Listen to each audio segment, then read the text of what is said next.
Mr. President. Senator from California. As the chairman of the Environment and Public Works Committee, who watched with pleasure as we voted this bill out of our committee with total unanimous support, except for one.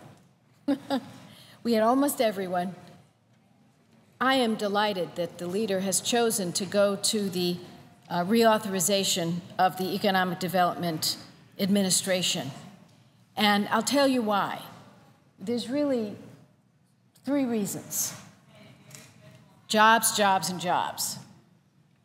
We know when President Obama took over, he faced a situation where we were losing 700,000, 800,000 jobs a month. Imagine. We were bleeding those jobs. Credit was frozen. We almost lost the auto industry. We had to take tremendous steps to turn this around. And I personally believe, after listening to the experts evaluate what we did, that we did some very important things to stabilize this economy.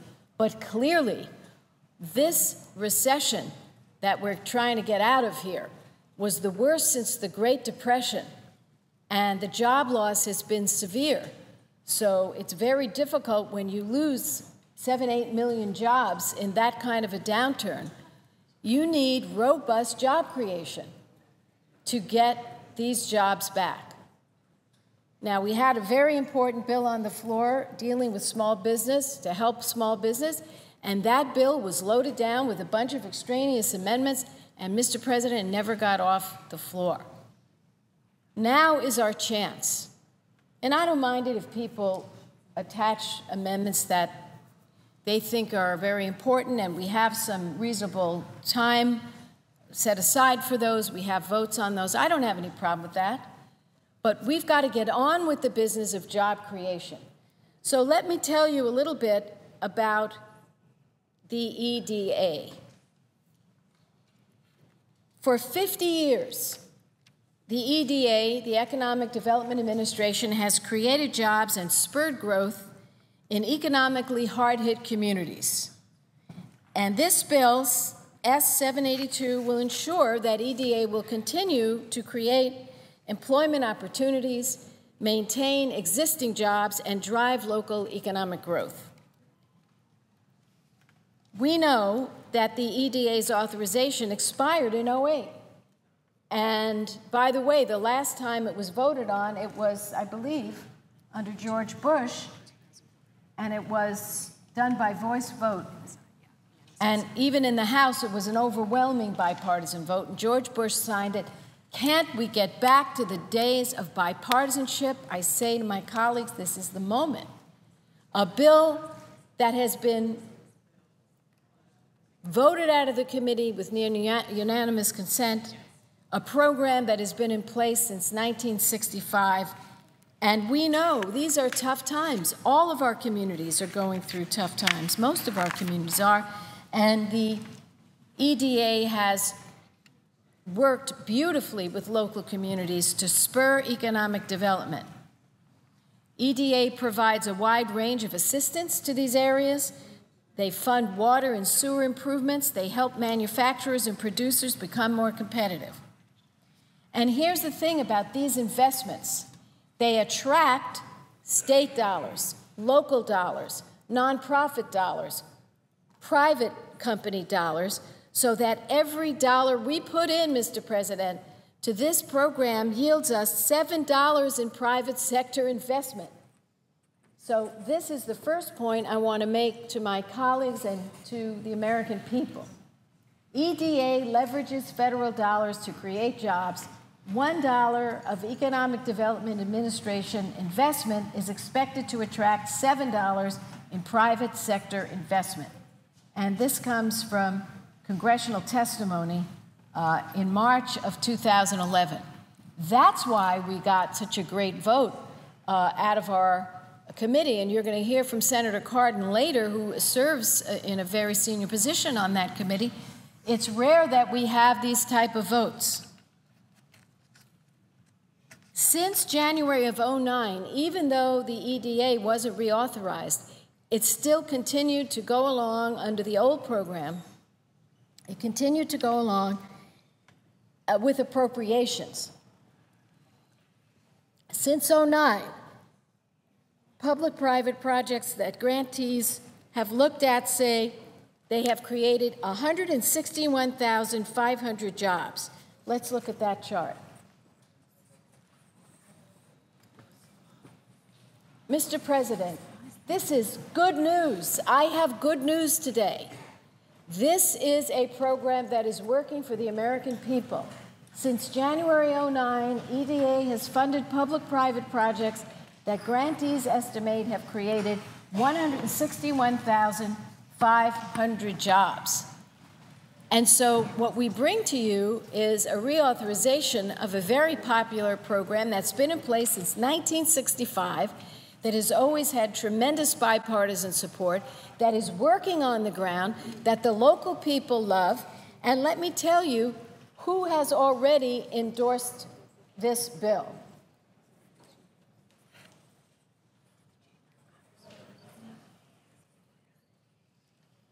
The U.S. Conference of Mayors, the American Public Works Association, the National Association of Counties, the American Planning Association, the Association of University Research Parks, the Educational Association of University Centers, the International Economic Development Council, the National Association of Development Organizations, the National Business Incubation Association, the State Science and Technology Institute, University Economic Development Association, the National Association of Regional Councils.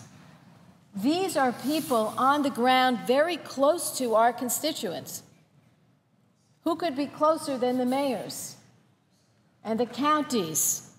I started out as a county supervisor in a beautiful county called Marin. And I can tell you, on the ground, when you see these federal dollars work, it's very exciting, because the counties, the cities can't do it alone. But with a little infusion of federal funds that sparks $7 for every dollar from private sector folks, it really makes a difference. So I believe this is a win-win situation for our people. In fiscal year 2010 alone, the EDA approved investments of $640 million for 928 projects nationwide that are expected to create 74,000 jobs, save 22,000 jobs, and leverage $10 billion in private investment. So $640 million is expected to leverage $10 billion in private investments. That's a huge, huge leverage. In my home state of California, we're struggling, Mr. President, as so many parts of the country are, with high unemployment rates. EDA approved investments of $24 million in fiscal year 2010 for 27 projects that is expected to create 11,000 jobs, save 400 jobs, and leverage $400 million in private investment. So as I stand here now, because of this program in 2011, we are going to see jobs saved and created. Imagine 11,000 new jobs, 11,000 families that can breathe easier, that can pay the mortgage, that can maybe go out to a restaurant once a week, and that money trickles into the community and helps the small businesses. We now know in California, the city of Dixon is working on a $3 million program for water system improvements. That's 1,000 jobs. The city of Shafter, $2 million for sewer and water improvements, which will allow development of additional 600 acres and 1,485 jobs. Nationwide, you could look at Boeing. We all know the company Boeing. In order to help mitigate the Boeing company's decision to reduce manufacturing jobs in Renton, Washington, EDA invested $2 million in '06 to help build infrastructure to serve the commercial redevelopment of a 42-acre former aircraft manufacturing site. This redevelopment has created a mixed-use campus used by businesses focusing on commercial services, high-tech, and life sciences, 2,500 jobs. So I say to my friends, and right now we seem to have a little struggle getting to this bill. We're hoping to be on it, but at this point in time, we have a Republican dissenter who doesn't want us to move forward and they want a little time to look at this. I hope they use it well and they look at these numbers. The American people want jobs. This is a bill that is directly related to job creation. This is a bill that leverages the federal dollar. Why on earth should there be any objection? This is a bill that passed the Senate with George Bush's president, George W., unanimously. He signed it. It was law. We shouldn't be struggling over going to this bill. We ought to get on the bill. We ought to get off the bill. We ought to send a message to the people. We're serious about job creation. In Duluth, a $3.5 million grant matched by $2.3 from the city built the Duluth Aviation Business Incubator at the Duluth Airport. And this investment helped Cirrus Aircraft grow from a handful of employees to 1,012 employees by '08. The incubator is now leased to Cirrus Design, which has the largest share of the worldwide general aviation market. Here's another one on the East Coast. In '02, the EDA provided $2 million to help build the KnowledgeWorks pre-incubator facility as part of the development of the Virginia Tech Corporate Research Center in Blacksburg, Virginia. The center and its KnowledgeWorks pre-incubator facility have led to the creation of 2,000 high-wage jobs and the inception of 140 high-tech businesses. Let me repeat that. $2 million infusion from the EDA has led to the creation of 2,000 high-wage jobs and the inception of 140 high-tech businesses as they built this corporate research center in Blacksburg, Virginia. EDA helps in disaster relief. In addition to helping communities respond to job loss from closure of manufacturing plants, for example, or a defense facility, EDA helps communities respond to sudden and severe economic dislocations due to natural disasters. In '08, Congress provided EDA with a total of $500 million in natural disaster assistance through 2 supplemental appropriations. With these funds, EDA was able to assume the role of a secondary responder, working with affected communities to support long-term post-disaster economic recovery in response to hurricanes, in response to floods and other natural disasters. And we know how important that is to have a program that can respond to help FEMA. So I can give you example after example of disaster relief. There was one case in Cedar Rapids, Iowa, where EDA provided funding to construct and install an upgraded energy-efficient natural gas-fired boiler system following an '08 flood that destroyed the boiler that had provided steam heat and hot water to St. Luke's Hospital and Coe College. When the utility that owned the damaged facility decided not to rebuild after the flood, it left the hospital and college without a reliable energy supply. And we all know what happens. What happens when there is a disaster and our hospitals can't function? They came in, they made a $4.6 million investment, and it was critical in keeping the hospital and college open and saving hundreds of jobs. So I can only say in closing my opening remarks that let's step back and look at the big picture. I think that Dick Durbin spoke to it quite eloquently. Kathy, I'll put this down.